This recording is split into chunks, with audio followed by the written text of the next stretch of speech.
Hello everyone, my name is Xu Xiao, postdoc at UT Austin, and today I'm going to present our work, Motion Planners Learn from Geometric Hallucination.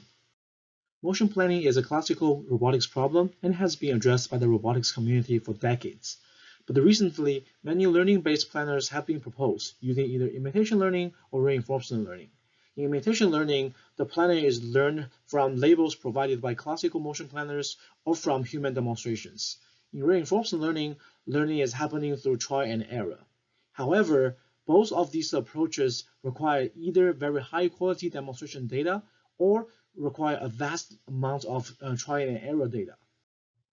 Motion planning happens in the configuration space C, which is composed of obstacle space and free space. The robot moves from the current configuration CC to a goal configuration CG, using its own action U. We term a sequence of actions a motion plan P. The motion planner is a function f that produces this motion plan P, moving the robot from CC to CG without intersecting C obstacle. It is relatively difficult to find a good function f that maps from C obstacle to an optimal motion plan P. However, if we are given an optimal motion plan P, it is relatively easy to come up with C obstacle in which this motion plan P is optimal.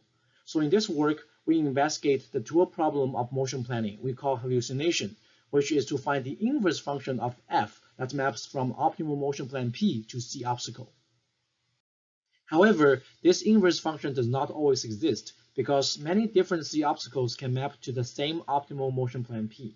Therefore, given a motion plan P, there could be different C obstacles in which this motion plan P is always optimal.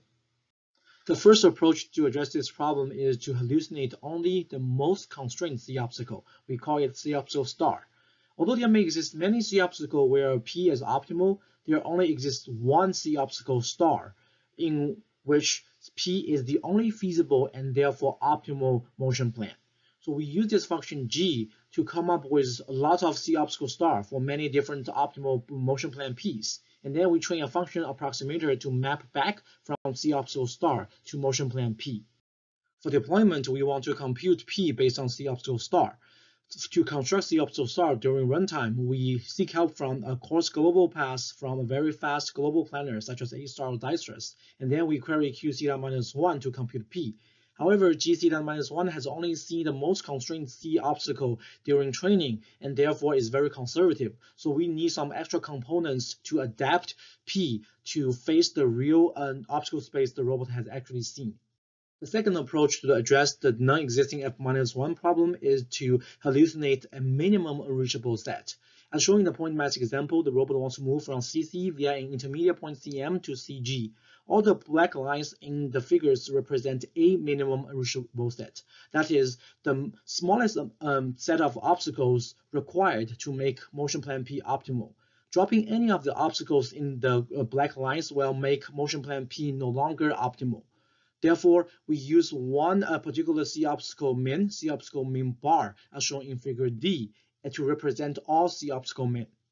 This function O maps from an optimal motion plan P to C obstacle min, and in particular, we use C obstacle min bar to represent all C obstacle min.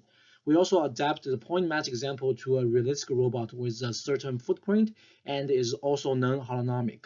So as shown in the figure in this slide, so we represent C obstacle using the minimum and the maximum range readings of discrete laser beams. So the orange beams is the reading corresponding to the minimum value of that particular beam, decided by the boundary of the path executed by optimal plan P.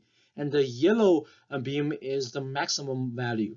Some of them are decided by the physical limit of the sensor. Some of them are decided by the intersection point of this beam with the obstacle min bar. And then we can sample between the min and the max to come up with many C obstacles where P is optimal. One example is shown as the blue crosses in this graph. This video shows the hallucinated learning for both approaches. The orange beams represent the C obstacle star in the first approach as the most constrained unreachable set.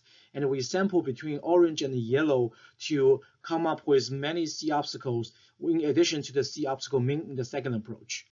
We implemented the motion planners learned from hallucination as a local planner for a Jackal robot and tested in simulated and physical experiments. Details can be found in our papers and in our videos.